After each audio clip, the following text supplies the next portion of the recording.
Ano ka sa news feed mo yung mga mano? Ako. Damagdam ako ng... Yes, nakuha ko din.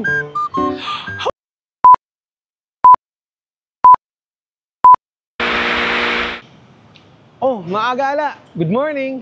Lapit na lang Pasko, no? Damandam ako na ang lamig ng umaga. Ano kaya masarap na pagkain pampainit ngayon? Tara, samahan niyo ako mag-isip. Saan kaya masarap kumain ngayon, mga kagala? Grabe. Sa tagal kong nag-iisip, hindi ko man na napansin, lumamig na ang kape ko. Teka, busin ko na muna. Nakakapagod din pala mag-isip, mga kagala. Makaupo nga. Teka nga. Mukhang wala akong maisip pa. Hala, mental block na ata to.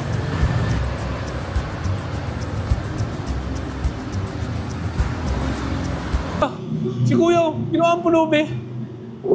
Tingnan magkano. Oh! Wow! Maagala! Mayroon na tayong pang-budget. Ito ang gagamitin natin ngayon sa pagkain pampainit sa malamig na umaga. Tara! Samahan nyo akong gumala sa Antipolo.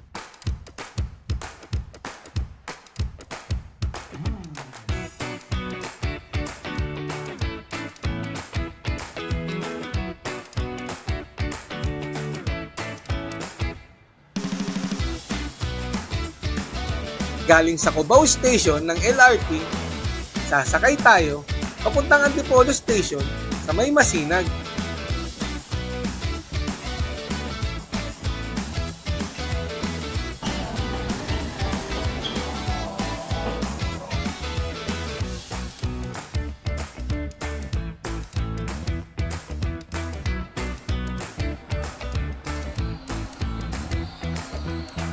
Alam nyo ba dati, bus lang o jeep na sasakyan namin papunta doon.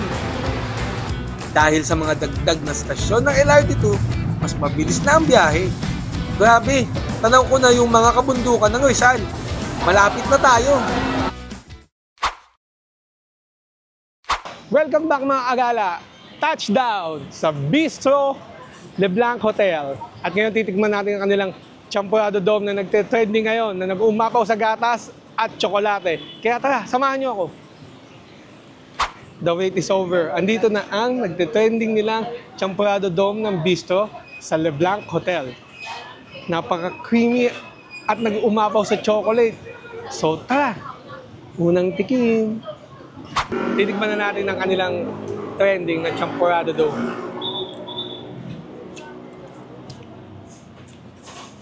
So ayun na nga. Well, champurrado pa rin naman siya, pero malalasahan nyo na high quality ang chocolate at gatas na ginamit nila. Kaya sulit na sulit pa rin sa 245 pesos dahil good for sharing siya, quality in chocolate, and special na gatas ang ginamit. Kaya tara guys, samahan nyo ako. Ubusin natin ang kanilang Champurrado Dome na nagte-trending ngayon. Sa dami ng kumakain dito, may chance na mag-antay kayo ng ilang minuto sa waiting list. Kaya konting pasensya lang mga kagala. Nagbabalik at punong-puno ng energy dahil sa trending Champurrado ng Bistro sa Leblanc Hotel. So ngayon, mag-chill lang ako at pupunta tayo sa second destination, which is ang Hinulugan Taktak. Kaya tara, samahan nyo ako. Let's go! At dahil inabot na nga tayo ng tanghali, pupunta naman tayo sa isang lugar kung saan mapresko. Konting lakad lang galing Leblanc Hotel ay mararating na natin ang isa sa pinaka-iconic na pasyalan dito sa Antipolo, ang Hinulugang Taktak. Grabe! Ang ganda dito mga kagala! Viewin nyo! Simula entrance, cottages at pool walang bayad. Sa gilid lang ng mismong falls ay may mga activities din tulad ng mga wall climbing at canopy walk. Dahil super fresh na ulit ang inyong kagala, magpapaabusog naman tayo sa susunod nating papasyalan, ang Intensity Wings. Isa ito sa mga dinudumog na kainan malapit sa simbahan. Kilala sila sa Only Wings na may iba't ibang flavor. Madami din silang mga single orders at combo meals na siguradong sulit at pati ang isa sa kanilang pinaka-specialty tulad ng Grills Pusit with sisig. At ayun na nga mga kagala, andito na tayo sa third destination natin, which is ang Intensity Wings ng Antipolo City. Malapit lang siya sa simbahan, guys. Kung pupunta kayo ng simbahan, baba lang kayo sa bandang kaliwa, makikita nyo na yung Intensity Wings, which is, eto na siya, guys. Kudos sa service nila, guys. Hindi ka mag-aantay. At wala pang 5 minutes. Guys, oh. Nakaserve ng agad, guys, ang kanilang meal. So, 199 pesos, 14 flavors ng Anli Wings. So, hindi ka magsasawang bumalik-balik dito dahil meron silang 14 wings. At take note, kudos, talagang idinidiin ko. Napakabilis ng servisyo nila at accommodating sila, guys. Kaya kung ako sa inyo, pupunta na kayo at tara, samahan nyo kung tikman ang kanilang Anli Wings. Moment of truth. Ito na, guys. Ang inaantay ko, ang unang tikim. Ang in-order ko nga pala is honey soy and lemon sauce. At ang 199 na combo na Anli nila is Anli rice, Anli chicken with 14 flavors at isang serving ng gulaman. So, ito na. Titikman na natin, guys. Ang soy lemon.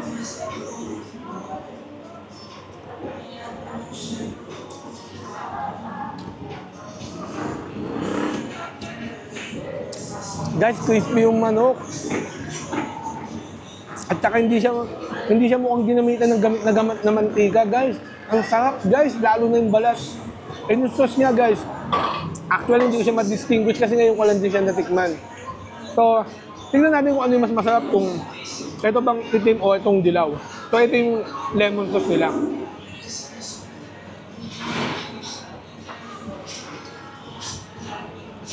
Guys, so tignan mo yung manok, guys, quality. Walang kadugo-dugo. Pagkakaiba nila, ito, light sauce. Ito, hindi naman siya ganun ka-overpowered. Pero, kung mapipiliin ako, silang dalawa. Pares ko silang type. Kasi, mild, nagbabalance naman. Ito, parang din siyang teriyaki sauce, parang ganun. Pero sure ako na hindi siya teriyaki. Kasi, mild lang siya. Sa teriyaki, mild lang siya. So, babalikan ko kayo, guys. Dahil mukhang baba na tayo ng madami. Napagod tayo kakalongay sa Hinulugan Taktak. See ya! At eto na nga mga agala, tapos na ang bakbakan. Sa dami ng nakain at nainom ko, solve na solve ako. At ngayon, dito na tayo sa Antipolo, pupuntahan natin ang sikat at kilalang simbahan at titignan natin kung anong pwedeng bilhin natin pasalubong. Kaya tara, samahan niyo ako sa huling destinasyon. Let's go! Hindi matatapos ang gala natin sa Antipolo nang hindi tayo pupunta sa Antipolo Cathedral. Itinatag noong 1632 ni Juan de Salazar, ang Antipolo Cathedral ay isa sa mga pinapasyalan ng mga deboto lalo pag Pasko at mahal na araw. Napaka-nostalgic talaga sa akin ng lugar na ito. Naaalala ko pa dati, madalas kami pumapasyal dito tuwing birthday ko at ito din talaga ang gusto kong dayuin upang makapagpasalamat. Buhay na buhay din ang labas ng simbahan. Maliban sa mga namamasyal at nagsisimba, marami din dito nagtitinda ng mga rosaryo, kandila, ice cream at mga sampagita. Konting lakad lang ay mayroon na ding mga tindahan ng pasalubong. Madaming pagpipilian tulad ng kasoy, panutya, suman at kalamay. Hello mga agala! Tapos na tayo magsimba sa Antipolo Cathedral. At salamat sa pagsama sa akin sa napakasayang paggagala ngayong buong araw na ito. Kaya ito na ang itinerary. Champurrado Dome, 249 pesos. Hinulugan Taktak, 0 pesos. Anli Wings, 199 pesos. At ang ating pasalubong, which is 100 pesos. Assorted kakanin. May kalamay, suman at ansuman na may sauce with a total of 548 pesos. Kaya mayroon pa tayo natirang 152 pesos. Napakasulit mga agala, di ba? Kaya don't forget to like, share, and subscribe sa ating page. Kaya hanggang sa muli mga agala. Bye-bye!